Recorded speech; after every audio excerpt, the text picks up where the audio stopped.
Well, good afternoon, and thank you everybody for joining us today. We want to dive into a couple of specific fiduciary developments that continue to get a lot of headline attention, and we want to expand upon those developments, but also help you to really answer the important question, what should fiduciaries be doing now in light of these recent developments? And so the first of those two topics we want to address is the latest on the Department of Labor's ESG rule, as so many refer to it. And ESG, of course, is an acronym for environmental, social, and governance factors. And as we've talked previously, there's a lot really buried within what that term means, what that acronym stands for. And there's also a lot of misunderstanding and confusion within the marketplace regarding what that means. And so as the Department of Labor has been working through a regulation that would allow fiduciaries to decide whether or whether not, but if so, to what extent do they want to or can they take into account environmental, social, and governance factors when choosing investments that will be available to your employees. And so as you might recall, we talked a lot in the past about the pendulum swinging, that in 2020, the Trump administration put out a rule saying, hey, you can include or take into account only pecuniary factors. You can't think about these ESG things. And then the pendulum swung where the Biden administration put out a proposed rule in 2021 that seemed to say, oh, we really think you should. And as the Biden administration got feedback on that, they developed a final rule that came out in 2022 that tried to take a much more neutral approach. So as this has become challenged by both Congress and the courts, we want to revisit very quickly the provisions within the final rule that are not controversial, and then those that are.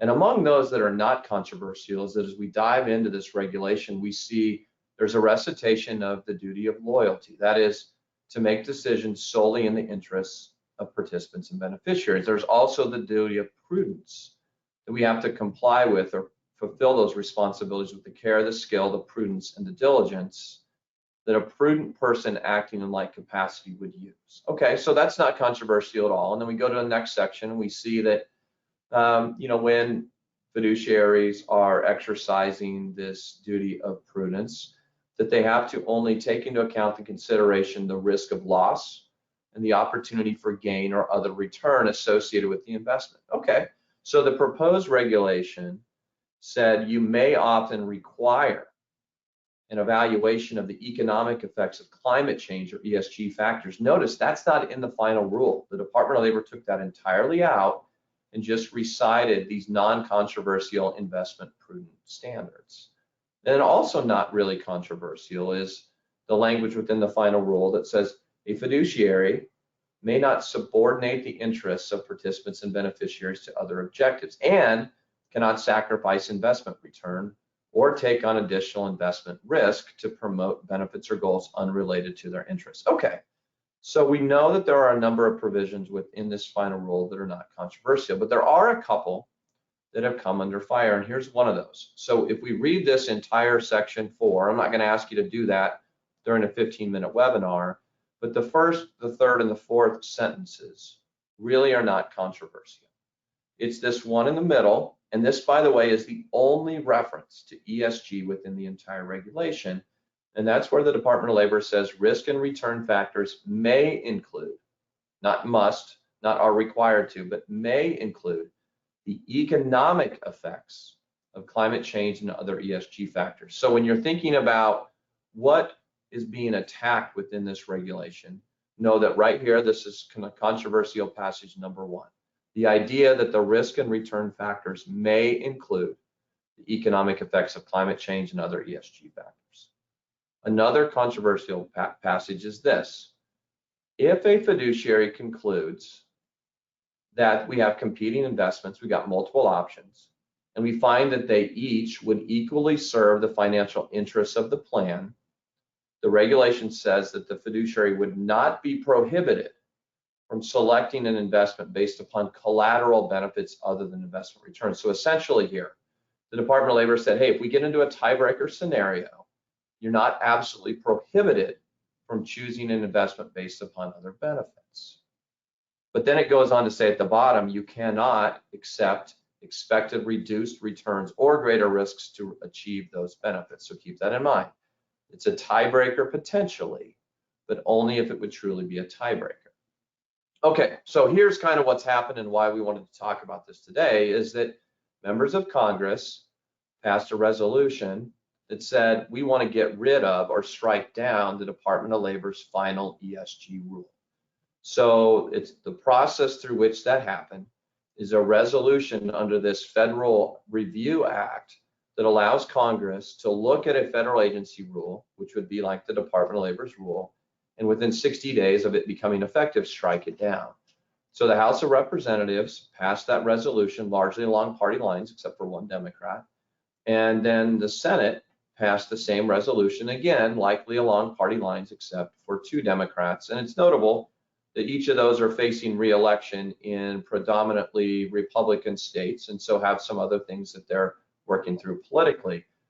So both houses of Congress say we're going to strike down the ESG rule. Well, we all knew, or at least expected pretty strongly, that President Biden was going to veto the resolution. And in fact, President Biden used the first veto of his administration to veto this resolution. And his position on this was that the resolution would put at risk the retirement savings of individuals across the country. And then, as you probably know, that once the president vetoes legislation or a resolution like this, it goes back to the House that has the opportunity to override that. And in this case, as we expected, that override failed. So what should you take away from this? Well, it's kind of a dead issue.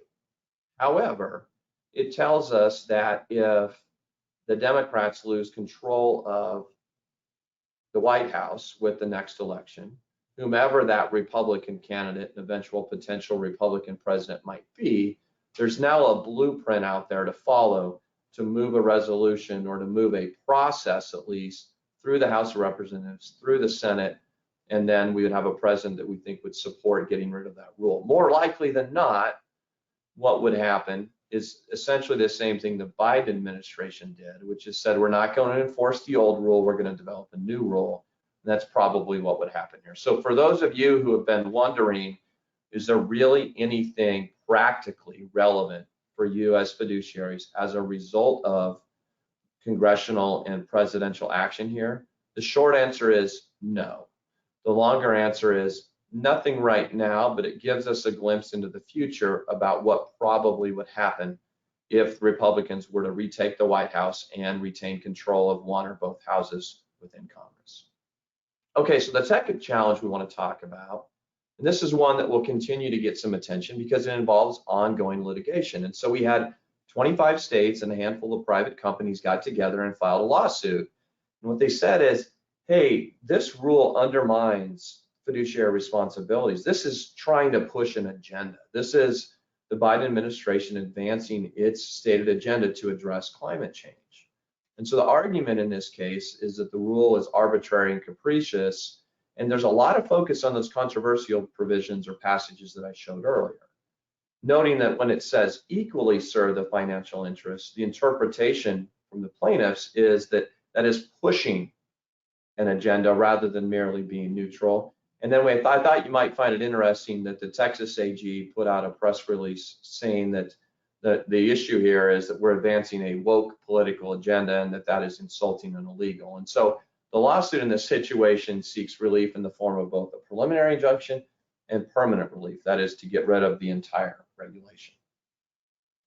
Okay, so you might be asking, well, what does this really mean to me? It's ongoing litigation. What do we think will happen? I will tell you right away, we don't have a crystal ball on this. We don't know what will happen in the courts and whether there will be a court that says, yes, we will strike this down. But we do know this. The Department of Labor returned its focus within its response by referencing some of the sections that we showed you in earlier slides here. The DOL said, hey, they don't have standing to challenge this. They can't meet the requirements for a preliminary injunction. And also, can we go back, please, and look at the language of the regulation? Can we notice here that it doesn't require anything of fiduciaries, that we've removed the thumb off the scale, so we're not pushing you either into it or away from it. And we recognize, and these are really key quotes here for you to pay attention to, The exclusive purpose of fiduciaries must be to secure financial benefits for plan participants and beneficiaries, and that can never be subordinated to unrelated goals. So whether you are pro ESG, anti ESG, don't even care about ESG, care a little bit, whatever your perspective might be, the Department of Labor is saying here, hey, we've got to look out for the financial interests of your participants.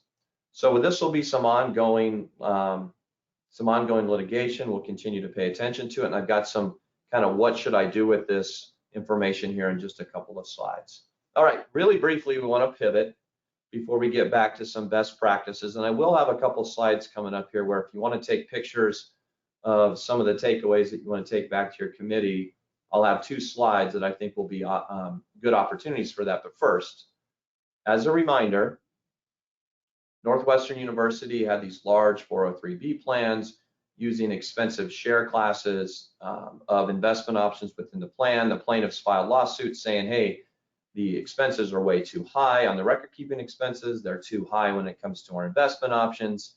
And the defendant said, hey, dismiss these claims. Trial court said dismiss. The appellate court said dismiss and went to the Supreme Court. And in January of 2022, the Supreme Court said, no, that's not the right analysis. That lower court's reasoning was flawed. And this is the key reminder for all of us. We have to take a look independently at each and every investment option.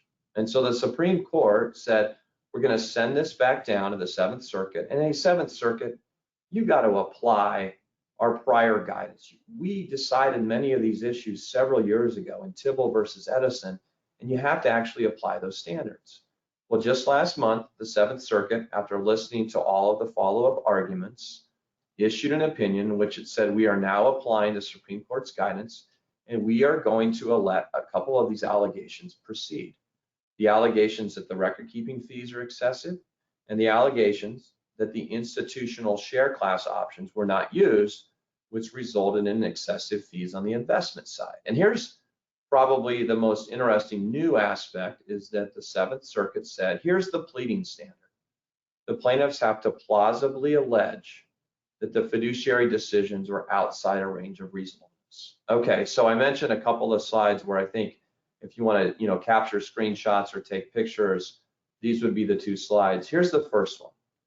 So thinking a little bit about primarily the ESG regulation, although many of these core principles bleed over into the Northwestern University litigation, we've got to be familiar with the fundamental duties of loyalty and prudence. No matter what happens with that ESG litigation or what might happen with future changes to the regulation, we always are going to look at the risk return analysis. And those are, facts and circumstances based, but we've got to perform a reasonable assessment of those, and we absolutely cannot subordinate participants and beneficiaries' interests in the financial benefits that they're trying to achieve to other objectives.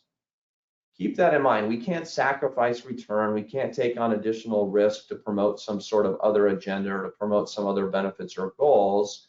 And we can't accept those expected reduced returns or the greater risk just to secure those additional benefits. So keep that in mind.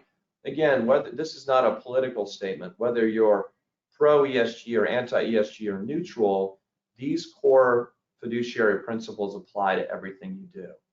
And then next, when we think about the Northwestern holding from the 7th Circuit, we've got to look separately at each and every investment option. That applies to ESG options, it applies to non-ESG options, it applies to every investment option within your plan.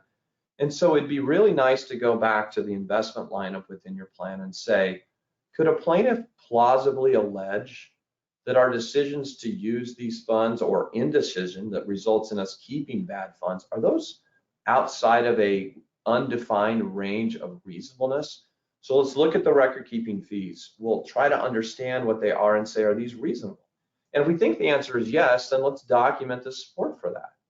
And if we think they're not, or that somebody could plausibly say they're not, then we've got to fix it. And similarly on your investments, look at each of those investment options and say, is there a cheaper version available? Pay special attention to this. We're not saying, should you pick a different, higher performing investment, but instead, pick out what we view to be the most prudent investment options for participants and make sure we have the cheapest version of that option. If we do, then we document that inquiry. We say that we've done what we need to do. If we don't, then we've got to seek a change. So those are really the takeaways from a best practices perspective. And in closing, many of you are already registered for our big fiduciary event occurring next week. But if you're not, please use your phone, scan that QR code, or go to QPFS, that's Qualified Plan Fiduciary Summit, QPFS2023.com and register. There's no cost to attend our conference. You'll get free continuing education for SHRM, for legal counsel in Kansas and in Missouri and potentially other states, for AIF. If you are interested in getting together with a bunch of fiduciaries and plan representatives and those who really care about the effectiveness and the safety of your retirement plan benefits, this is a great opportunity for you. We would love to see as many of you possible. All right, thanks again for joining us today. If you've got more questions about the ESG discussion, the Northwestern University discussion, we'd be more than happy to answer those. And with that said, we hope you have a wonderful rest of your day. Thanks again.